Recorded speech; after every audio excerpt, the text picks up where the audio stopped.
नमस्कार, मैं हूं अमर और आप देख रहे हैं न्यूज चैट। न्यूज चैट का विशेष सेगमेंट जो हम बात कर रहे होते हैं वो सबके सामने करते हैं और वही बात हम आज टैंक रोड के एक फैक्ट्री में बैठे हुए, एक आउटलेट पे बैठे हुए, जहां जो हम लोग शर्ट और पैंट पहनते हैं, चूँकि सारे लोगों का एक ख्वाहिश होता है कि हम भी ऑफिस जाएँ, बहुत अच्छे दिखे कोट पेंट और पेंट शर्ट के बीच में। तो वो पेंट शर्ट की जो मैन्युफैक्चरिंग होती है उन पे बात करने के लिए आज मेरे पास शर्मा जी है। शर्मा जी, ये आउटलेट शुरू करने का आपका अपना सेगमेंट था या आपने ये पापा जी से लिया? नहीं, ये मेरे पिताजी ने ही हम सौंपा एक तरीके से, क्योंकि जब मेरे पिताजी इस काम को करते थे तो हम बड़े प्रभावित हुए कि भाई इस काम को करना चाहिए। इसलिए करना चाहिए कि हमारे जो दादाजी थे वो भी इसी लाइन से थे, वो कपड़े का काम करते थे। फिर मेरे पिताजी ने गारमेंट्स का शुरू किया। फिर क्योंकि घर में चीज़ें जो पहले से चली आ रही होती हैं तो उस पर मोस्टली हम लोग। ये फैक्ट्री कब शुरू हुई? ये फैक्ट्री आज से लगभग 15 साल पहले शुरू हुई और इस 15 साल की जर्नी में बहुत उतार चढ़ाव देखे, सब चीज़ें देखी, गवर्नमेंट की पॉलिसीज़ देखी। 15 साल में हमने अपने आप को इम्प्रूव भी किया, कहीं कहीं पे हम डाउन भी गए, फिर उन चीज़ों को हमने सुधारा। परिवार और बिजनेस, परिवार और व्यापार, इसके बीच में कभी कभी ऐसा लगता होगा कि यार घर को छोड़ देते हैं, दुकान चलते हैं। कभी लगता है कि दुकान छोड़ देते हैं, घर चलते हैं। मोस्टली मिडिल क्लास जो है इस देश में, उसके लिए ये समस्या होती है कि वो व्यापार करे कि परिवार देखे, क्योंकि परिवार की ज़रूरतें पूरी व्यापार से हो नहीं पाती। जब ज़रूरतें पूरी करने का समय आता है तो व्यापार में मंदी, व्यापार में तेज़ी, व्यापार में नुकसान, बहुत सारी चीज़ें आड़े आती हैं। और जब खाली व्यापार को देखते हैं फिर परिवार में परेशानियाँ, तो ये सब चीज़ें इर्द गिर्द घूमती रहती हैं। हाँ, मैनेज करना थोड़ा टफ होता है, बट करना पड़ता है, क्योंकि जीवन के दोनों ही हिस्से हैं, दोनों के बिना जीवन नहीं चल सकता। तो दिक्कत यही रहती है कि व्यापार मध्यम वर्ग के लिए इतना ज़्यादा परेशानी भरा हो गया है कि इसको संभाल पाना, दोनों को मैनेज कर पाना बहुत टफ है। हमारा जीवन 90% व्यापार में रहता है, 10% गृहस्थी में रहता है। तो 10% गृहस्थी में रहने का मतलब है अपने गृहस्थी पे ध्यान नहीं दे पाते, क्योंकि उसमें रात भी आ गई जिसमें सोते हैं। कुछ ही समय 1-2 घंटे अपने बच्चों के साथ, सबके साथ मिलता है, तो उसमें कौन कितना क्या एडजस्ट करेगा। तो सबसे बड़ी समस्या यह है, व्यापार करना बड़ा टफ हो गया है। मैंने पढ़ा है कि मालिक जो है वो मूर्ख हो सकता है और नौकर जो है वो पढ़ा लिखा चाहिए। तो आपने कितनी एजुकेशन ली इस धंधा को चलाने के लिए? देखिए, पहली बात, ये जो काम है इसको आप अनस्किल्ड भी नहीं कह सकते, इसको स्किल्ड भी नहीं कह सकते। क्योंकि अनस्किल्ड इसलिए नहीं कह सकते कि इसके पैरामीटर्स इतने ज़्यादा हैं। किसी की बॉडी शेप के लिए किसी को तैयार करना, किसी चीज़ को तैयार करना, और सबसे बड़ी बात उसको बिना देखे तैयार करना कि ऐसी शेप होगी तो उस पर ये चीज़ सही लगेगी। एक्चुअल में क्या है, हम गारमेंट्स के जन्मदाता हैं, हम कपड़े को रूप देते हैं गारमेंट्स का। तो उसके बीच में होने वाली सारी चीज़ों को हमें देखना पड़ता है कि हैवी इंसान के लिए किस टाइप का डिज़ाइन अच्छा रहेगा, किस टाइप की शर्ट्स होनी चाहिए, उसका लिए पैटर्न कैसा होना चाहिए, उसकी शर्ट्स का पैटर्न कैसा होना चाहिए। और सबसे बड़ी चुनौती होती है इंटरनेशनल मार्केट, जो दुनिया में चल रहा है, वो हमें कम पैसों में अपने देश के लोगों के लिए उपलब्ध कराना है। क्या वजन के हिसाब से कलर भी अलग अलग हो सकता है? वजन के हिसाब से कलर अलग अलग नहीं हो सकते हैं, ऐसा ये मिथ है। वजन के हिसाब से नहीं, हाइट और आपकी फेस कलर के ऊपर, स्किन टोन पे, कलर स्किन टोन पे निर्भर करता है कि आपको क्या पसंद है। मोस्टली लोग हमारे देश में सामने वाले से पूछते हैं कि मैं कैसा लग रहा हूँ फर्स्ट में। फर्स्ट एंड फॉल हम फिर ये कहते हैं कि आप अपने आप से भी पूछो कि आपको ये चीज़, सामने वाले को ब्लैक पसंद है लेकिन आप ब्लैक के साथ सर्वाइव नहीं कर सकते, आपको हीट लगती है, बहुत सारी चीज़ें होती हैं। कई लोगों को ब्लैक पहनने से दाने निकल आते हैं, तो उसमें क्वालिटी का भी ध्यान रखना पड़ता है, बहुत सारी चीज़ें। तो कुल मिलाकर के सब चीज़ें मिली जुली चलती हैं। मैंने सुना है या मैंने खुद से भी ये देखा है कि कॉटन और टेरिकोटा, इसमें बहुत बड़ा डिफरेंस होता है। कॉटन का रूप कई चीज़ों में अब आजकल ब्लेंड कॉटन चल रहा है। 100% कॉटन इसलिए नहीं पहनते हैं, एक तो उसको इस्त्री करने में दिक्कत है, वो सीधा नहीं होता। दूसरी बात, उसके कलर्स जो हैं वो स्टेबल नहीं रहते हैं, उस समय के साथ फीके पड़ते हैं। लेकिन लोगों को चाहिए कॉटन चाहिए और हमेशा उसमें शाइनिंग भी रहे, तो उसमें 10 to 20% मिक्स रहेगा, तभी ये पॉसिबल होता है। तो हर तरह के कपड़े होते हैं, हमें 150 से लेकर के और 200-300 तक भी शर्ट्स बनानी पड़ सकती हैं, समय को देखते हुए, डिमांड को देखते हुए। इसी बीच में आता है कि आपने जैसा कि मेरे से पूछा कि नौकर और मालिक की भी बात थी। देखो डिमांड है, अब नौकर अगर मान लो हमारे पास जो तनख्वाह पाता है उसमें उसका खर्चा चलाने के बाद जितने पैसे बचेंगे, अगर उसको उतने पैसों में अच्छी शर्ट चाहिए, वो निर्भर करता है उस पर पैसे कितने हैं। अगर वो 500 रुपए की शर्ट मांगेगा तो ऑब्वियसली अच्छी होगी, अगर वो सस्ती शर्ट्स मांगेगा तो वो उतनी अच्छी तो नहीं होगी, लेकिन क्योंकि उस पर उतने ही पैसे हैं और उसको उतने ही समय में अपना निर्वहन करना है, उतने पैसों में निर्वहन, तो उस चीज़ को देखते हुए ना हमें उतने में भी अच्छी चीज़ें प्रोवाइड करानी पड़ती है। हाँ, उसमें कॉटन की मात्रा कम हो जाती है। रही बात मालिक और नौकर के समझदार होने की, मालिक ज़्यादा पढ़ा लिखा नहीं है, मालिक पढ़ा लिखा तो नहीं है लेकिन उसके पास अनुभव है। और ये इंडस्ट्री जो है, गारमेंट्स की इंडस्ट्री, पढ़े लिखे से मैटर नहीं है, जमीनी हकीकत और जमीन से जुड़ा हुआ वो कितना अनुभवी है, वो कितनी चीज में कितना प्रोवाइड करा सकता है, वो मैटर करता है। नौकर का काम है मालिक से सीखना, सीख करके फिर उसके ऊपर अध्ययन करना और फिर उस चीज को बेचना, फिर एक समय के बाद खुद उसे भी मालिक बनना है। कभी ये प्रतिद्वंदी हुआ है कि जिसके साथ आप काम कर रहे थे, मतलब आपके यहाँ पे दुकान में वो काम कर रहा है, क्योंकि बहुत दिन से आपकी ये फैक्ट्री चल रही है, जो आपके यहाँ मैनेजर था आज वो दुकान खोल करके आपकी से ही कम रेट में दे रहा है या आपके बराबर रेट में दे रहा है, तो आपको ये फील हुआ कि यार मेरा तो 30 साल से 40 साल से ये फैक्ट्री चल रही है और वो आज आया और मेरे रेट पे आ गया? देखो, व्यापार का नाम ही कंपटीशन है। पहली बात, जब से व्यापार चले हैं ये चीजें होती आई हैं, और क्यों ना करे, उसको भी आगे बढ़ना है। वो नहीं करेगा तो ये फिर मार्केट बड़ी कैसे होगी, व्यापार बड़े कैसे होंगे। आज मैं हूँ, कल मेरा बेटा आएगा, कल उसका बेटा आएगा, ये पॉसिबल नहीं है। दूसरी बात, आप ही जाए तो हम एक ही परिवार इतनी बड़ी लॉबी को नहीं संभाल सकते। मतलब आपका कहना है कि राजा का बेटा राजा नहीं बनेगा? नहीं, दूसरे को भी अधिकार है और होना भी चाहिए, क्योंकि जिस पॉइंट ऑफ व्यू से हम सोचते हैं, हो सकता है वो हमसे बेटर करे। सबको मौका मिलना चाहिए, सबको आगे बढ़ना चाहिए। ये बात मैंने आपसे पहले ही कही है कि नौकर अगर मालिक की बात पे पूरी तरह से ध्यान करके उसको अपने जीवन में लाता है तो एक दिन वो भी मालिक बन सकता है। बुटीक एक छोटा दुकान होता है और उसमें महिलाएं, लेडी ओरिएंटेड सामान बनता है, कपड़ा बनता है जो उसकी वो लेडी। जेंट्स बुटीक कठिन है या नॉर्मल है कि एक शर्ट पैंट बना दिया और वो बुटीक हो गई? देखिए सर, एक सेगमेंट है, फीमेल्स को फिटिंग को लेकर के थोड़ा सा रहता है कि भाई मेरी फिटिंग ऐसी हो, वो बिल्कुल inch to inch, centimetre two centimetre उनका फिटिंग का दायरा होता है कि भाई हमें इस तरह का ये चाहिए, हमें यहाँ से बाजू बड़ी चाहिए, यहाँ से नीचे दामन बड़ा चाहिए, तो उनका एक अपना मेजरमेंट रहता है। मेल्स के साथ ऐसी कोई प्रॉब्लम्स नहीं होती है, तो मेल्स के साथ हम पैटर्न पे चल सकते हैं।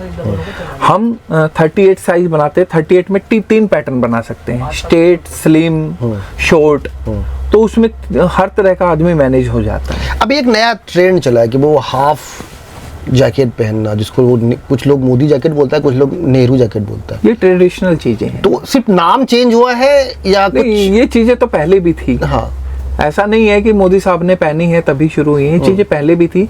लेकिन हाँ, हमारे देश का जो प्रतिनिधित्व कर रहे हैं, हमारे इतने प्रधानमंत्री हैं, तो अगर उन्होंने किसी चीज को रिप्रेजेंट किया है तो ऑब्वियसली ऐसा उस कपड़े का इस कपड़े पे कोई असर पड़ता है कि प्रधानमंत्री ने ऐसा कलर पहना और जाति के रंग में, भगवे में, ग्रीन में, वाइट में डिफरेंस इंडस्ट्री में घुसता है क्या? मेरा मानना ये है कि पहली बात, जाति के हिसाब से रंग कभी भी नहीं होता है। अगर इस देश में विभिन्न जातियां नहीं होती तो विभिन्न कलर भी नहीं होते। रंग इसलिए मैटर नहीं करता है कि ब्राह्मण भगवा ही पहन के ब्राह्मण लगेगा, ये कोई औचित्य नहीं।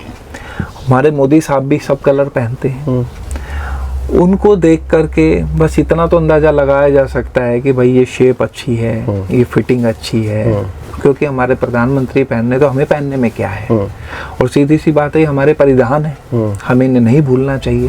हमने दुनिया को सिखाया है। अब हम आते हैं कुछ व्यापार से फैक्ट्री की तरफ। जब आपकी फैक्ट्री में वर्कर है, जो लेबर है, जो वर्कर है आपके साथ काम कर रहा होता है, उसका फैमिली बैकग्राउंड, चूंकि वो आपके फैक्ट्री में काम कर रहा है तो फैमिली बैकग्राउंड उसी के अकॉर्डिंग होगा। बहुत आर्थिक स्थिति में मजबूत नहीं है, व्यापार है, तो कभी इस तरीके का प्रॉब्लम क्रिएट हुआ कि भाई मेरे फैक्ट्री में आज 4 लोग नहीं आए तो मेरा काम रुक गया, और उनके घर जा करके मैं उनकी हालचाल ले रहा हूँ, तो उसको हॉस्पिटल दिखाना, ये सब कुछ करना, ऐसा कुछ? देखिए, बहुत गरीब बच्चे होते हैं, बच्चे इन द सेंस कि जो आपके साथ काम कर रहे हैं, 20, 22, 25 साल की उम्र होती है उनकी, जब वो इस लाइन में आते हैं। परिवार से ज़्यादा सपोर्ट होता नहीं है, किसी को भी गुरु बनाते हैं, सीखते हैं उससे काम, फिर वो इस इंडस्ट्री में आते हैं, काम की तलाश करते हैं, फिर हम लोगों के पास वो काम करते हैं। अब काम करने के बाद में मूलभूत सुविधाएं कुछ तो सरकार देती है उनको, जैसे सरकारी हॉस्पिटल्स हैं, ये सब है। उसके बावजूद भी अगर उनका कोई काम नहीं बन पा रहा है तो ये हमारा अधिकार है ये कि हम उसके लिए मदद करें। और ये उनको भी आस होती है कि भाई हम ऐसे मालिक के पास काम करें कि हारी बीमारी परेशानी में वो हमारे काम आए, तो हम मदद भी करते हैं। आप काफ़ी पुराने इस इंडस्ट्रीज़ के खिलाड़ी हैं। एमएसएमई और स्टार्टअप जैसी पॉलिसी है अभी गवर्नमेंट के पास, वो कितना प्रभाव करता है एक बड़े इंडस्ट्रीज को या इस टाइप के छोटे इंडस्ट्री को खड़ा करने के लिए? देखिए, इस इंडस्ट्री में अगर एमएसएमई स्टार्टअप जैसे अच्छी बात है, भारत सरकार लेके आई और पूर्ण रूप से इसको लागू भी किया गया, और लोग एमएसएमई में जा कर के खुश भी हैं, ऐसा नहीं है खुश नहीं है। क्योंकि एमएसएमई में जाने के बाद चीज़ें नहीं पता लगी कि व्यापार ऐसे भी हो सकता है।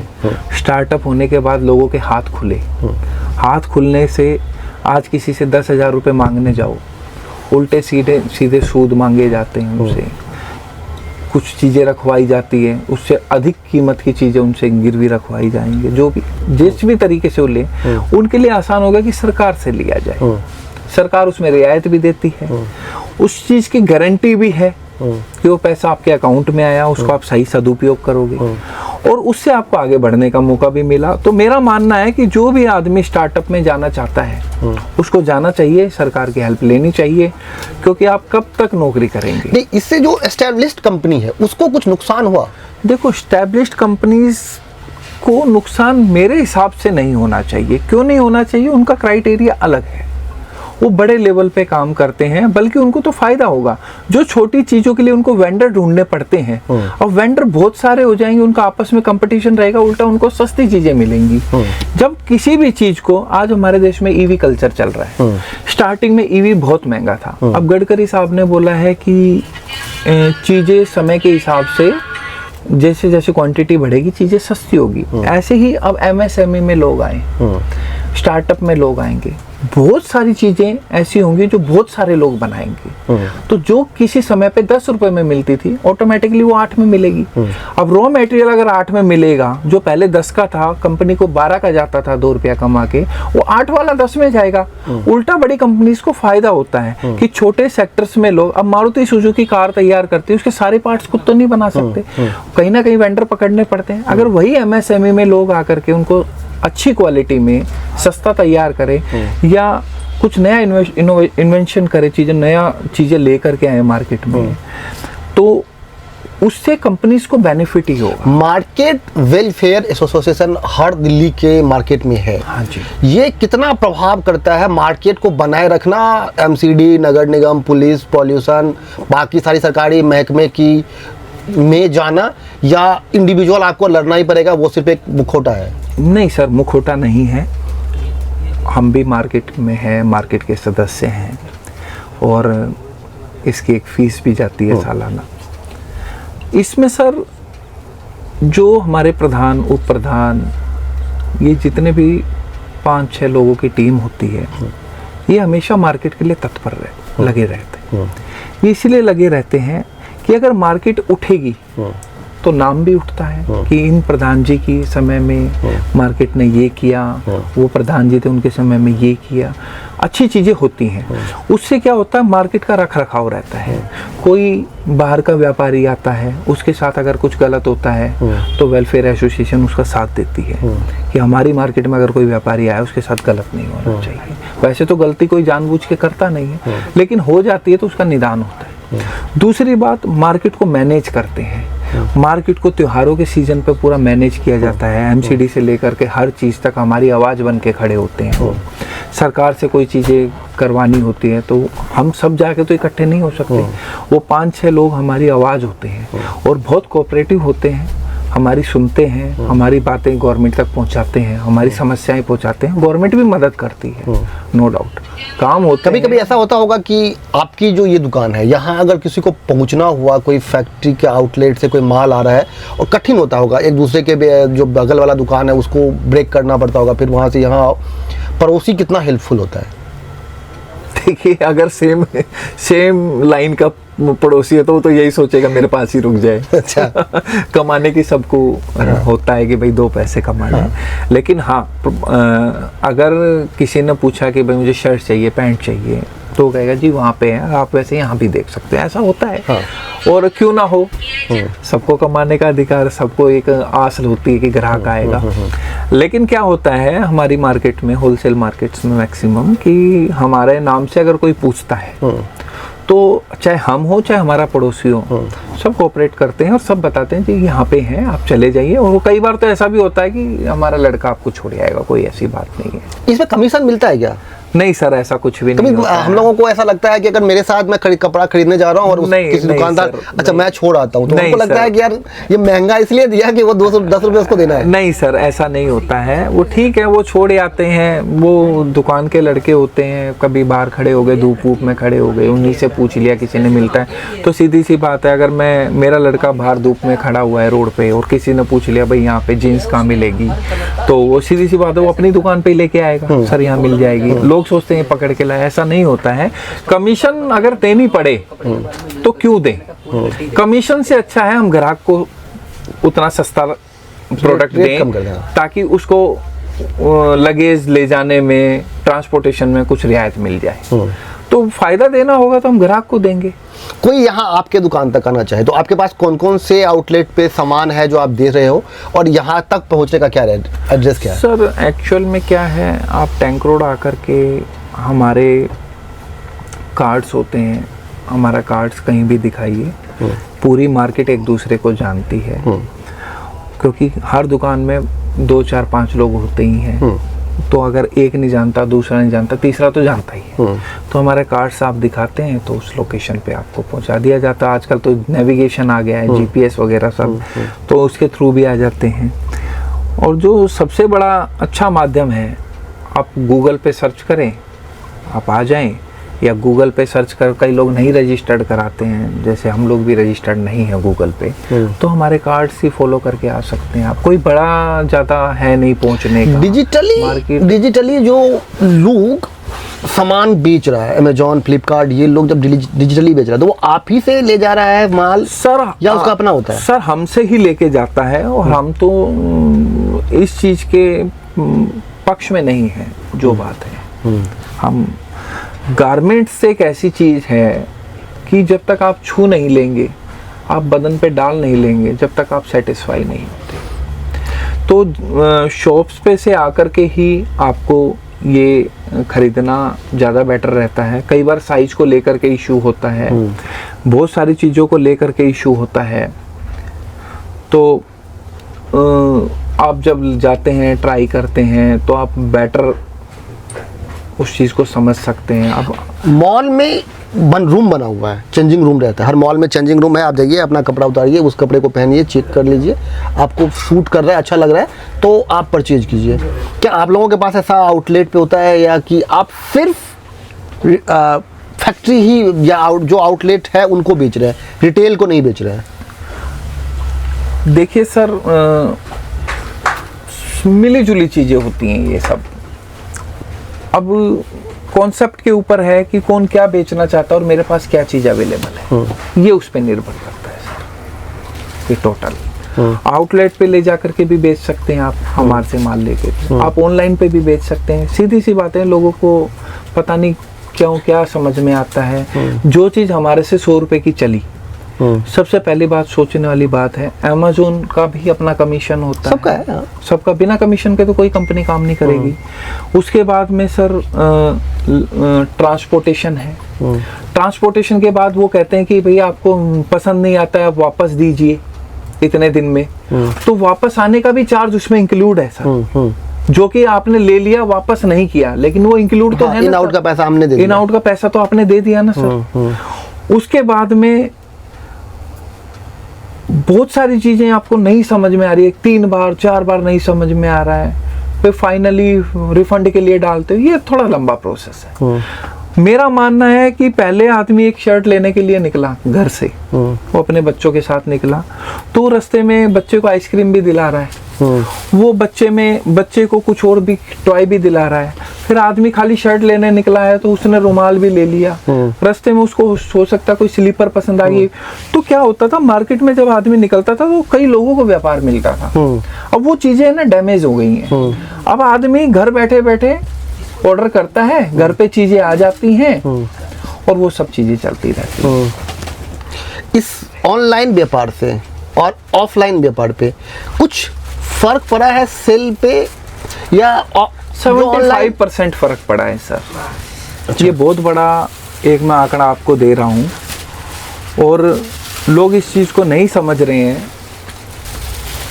आई डोंट नो क्यों नहीं समझ रहे हैं। आप मोबाइल फोन्स, डिजिटल आइटम्स, आप ये सब तो ले सकते हो, क्योंकि इन सब में पहनने जैसा कुछ नहीं है, और जो फीचर्स हैं वो सारे नेट पे अपलोडेड हैं, वो आप देख सकते हैं। क्वालिटी आप शोरूम में देख आए, आपने ऑर्डर कर लिया, वो आपको आ गया। और बड़ी कंपनियां हैं, बड़ी कंपनियों में ज़्यादा कुछ खर्चा, उनका टारगेट एक रहता है, तो उनमें कोरियर वगैरह का ज़्यादा कुछ खर्चा रहता नहीं है उनका, और वो मार्केट से सस्ता इसलिए मुहैया करा देते हैं क्योंकि वो बल्क में खरीद लेते हैं। लेकिन गारमेंट्स के ऑनलाइन होने से बहुत फर्क पड़ा है, क्योंकि इसके अंदर क्या होता है, एक आदमी ने 10,000 पीस बना करके किसी वेंडर को दे दिया, उसने 10,000 पीसेस की अपने की, और अमेज़न, फ्लिपकार्ट या जो भी प्लेटफॉर्म है XYZ, उसके ऊपर उसने उसको इन्वेंट्री चढ़ा दी।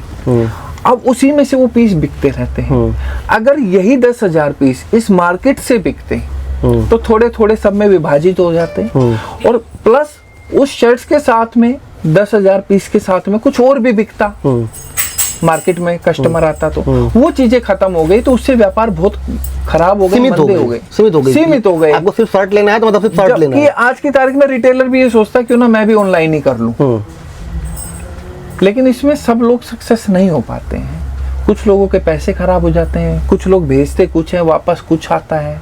कई बार कस्टमर्स भी, अगर आप ये गारमेंट की दुकान नहीं कर रहे होते, ये वाला फैक्ट्री आपके पास नहीं होता, तो आप क्या कर रहे होते? सर पास्ट से और प्रेजेंट तक तो यही चला है, फ्यूचर कह नहीं सकते। और पास्ट में उस समय पे क्या होता, शायद या तो कोई जॉब कर रहे होते या कोई और बिजनेस, क्योंकि ऑप्शन ज़्यादा कुछ दिख नहीं रहे थे उस समय भी। इसलिए नहीं दिख रहे थे कि जिम्मेदारियां हमेशा आदमी को एक रास्ते पे लेके जाती हैं। किसी पे जिम्मेदारी नहीं है, पैसे का भाव नहीं है, वो तो कुछ भी कर सकता है। और जिस पे पैसे का भी अभाव है और जिम्मेदारियां भी अधिक हैं, तो उसको फिर वो वही लाइन फॉलो करनी पड़ती है जो पुश्तैनी चली आ रही है। तो ये अपने वंशज को जो आप पे डिपेंडेड है और वो इधर नहीं आना चाहता या वो इधर आना चाहता है, उसके लिए क्या सीख देना चाहेंगे आप? क्या उसके लिए संदेश सीख है? देना चाहते हैं कि भाई अगर वो हमारे वंशज आने वाली पीढ़ियां अगर इस लाइन में आती हैं तो इसका जो चेहरा है वो बिल्कुल चेंज हो चुका है। अब गारमेंट्स वो गारमेंट्स नहीं रहा है। आजकल क्या होता है, इंटरनेशनल लेवल पे लोग देखते हैं चीज़ों को। आपको जैकेट भी चाहिए तो आपको पहननी इंडिया में है, चेक यूएसए की करते हैं और वही प्रोडक्ट ला करके डिस्प्ले पे दिखाया जाता है, क्या ये मिलेगा? तो ये बड़ी चुनौती है। इसके लिए आने वाले समय में एक बहुत बड़ी इन्वेस्टमेंट चाहिएगी। हमारी जो इन्वेस्टमेंट है इसमें सिर्फ गुजारा ही हो सकता है। इसको बड़े लेवल तक ले जाने के लिए कुछ गवर्नमेंट बैंक्स या प्राइवेट बैंक्स की सपोर्ट लेनी पड़ेगी और अपने आप को थोड़ा मॉडिफाई करना पड़ेगा। दिल्ली जैसे शहर में इतना व्यापार है, भारत की राजधानी है, पूरा भारत पूरा वर्ल्ड का यहाँ नज़र रहता है, यंगस्टर की दुनिया है। शॉर्ट हर यंग का पहला पसंद होता है, चाहे वो घर में हो, ऑफिस जा रहा हो, रेलवे में हो, ट्रेन में हो, बस में हो, हम लोग बैठे हुए हैं, सबका पहला प्रायोरिटी रहता है कि अगर आप घर से टी शर्ट पहने हुए हैं तो मतलब घर में है, और शर्ट पहने हुए हैं तो बाहर जा रहे हैं। ये कब लगता है आपको कि यार ऐसा शर्ट बनाओ जो बिक जाए, सारा बिक जाए, इस पर कोई मतलब ये डिमांडेड हो? दुनिया में ऐसी कोई चीज़ नहीं बनी कि जिसको हम सोचें और वो हो जाए। कोई चीज़ ऐसी नहीं बनी। शर्ट्स में आप इतना कर सकते हैं कि भाई आपको रिस्क नहीं लेना है तो एक प्लेन आर्टिकल बना दिया, आज नहीं कल, कल नहीं परसों बिकना ही बिकना है। सबसे बड़ी बात है ये प्रोडक्ट एक ऐसा है, इसकी कोई एक्सपायरी डेट नहीं है, पहली बात। दूसरी बात, कितना बिकेगा ये जनरेशन पे निर्भर करता है। इंटरनेट की दुनिया है, पल भर में चीज़ें बदल जाती हैं।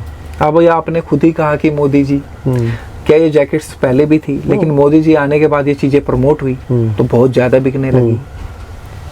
और कुछ मोदी जी ने उदाहरण दिए कि भाई स्लीवलेस होने में, धोने में कम कठिनाई है, ये सब चीज़ें तो बड़ा अच्छे से उन्होंने समझाया भी लोगों को, चीज़ें अपनी बताई जीवन की, और लोगों ने उनको अपने जीवन में उतारा।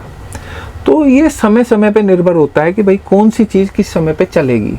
अभी सर्दियाँ आ गई हैं, लोग सर्दियों के माल की तैयारी कर रहे हैं कि क्या बिकेगा क्या नहीं बिकेगा। मैंने आपको बताया कि हम कपड़े के बाद में हम लोगों को कपड़े पहनाने के लिए हम उसके जन्मदाता हैं। ये डिसाइड पहले हम ही करते हैं कि क्या बनाया जाए, लोगों पे क्या अच्छा लगे। फिर उन 1000 आइटम में से 10 item, 100 item, 50 item, 500 item select की जाती है लोगों के द्वारा कि ये अच्छी लगे, ये चलेगा। हाँ, क्योंकि हमें माथा पच्ची इसी चीज में करनी पड़ती है कि भाई क्या बनाया जाए जो लोगों को चले। तो आपका ये वीडियो अगर आपका दूसरा कंपटीशन वाला आदमी देख रहा होगा तो उसके लिए क्या आपका संदेश है आपका? यही कहेगा कि हाँ सही बताया है, गलत तो कुछ है नहीं इसमें, क्योंकि भावना उसकी और मेरी लगभग एक जैसी ही होगी, दोनों व्यापारी हैं और क्योंकि दोनों एक ही लाइन से जुड़े हुए हैं तो इसमें कुछ खास अंतर आएगा। ठीक है, तो फिर किसी और ऐसे ही एक और नए सेगमेंट के साथ आपसे मिलेंगे, तब तक के लिए धन्यवाद। थैंक यू, नमस्कार।